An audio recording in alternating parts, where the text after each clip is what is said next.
нақты деректерге негізделген нәтижелер, уақыт белдеуінің өзгеру, халық өмірінің негізгі көрсеткіштеріне теріс әсері болмағанын айқындайды. Сонымен қатар, өңірлерде талқылау барысында мәслихат депутаттары жұмыс кестелерін ауыстыру арқылы жұмыс уақытын оңтайландыру жөніндегі бастаманы қолдады. Бүгінгі таңда Шығыс Қазақстан облысының бірқатар аудандарында Қатон-Қарағай, Марқакөл, Үлкен Нарын, Зайсан, Тарбағатай, Самара, Күршім тұрғындар тарапынан қолдау тауып, жұмыс кестесі таңғы 8-ден кешкі 5:30-ға дейін өзгертілді.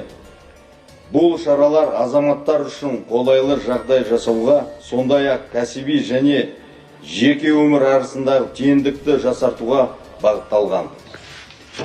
Қажет болған жағдайда осындай тәжірибені жергілікті атқарушы органдар басқа өңірлерде де қолдануға мүмкіндігі береді.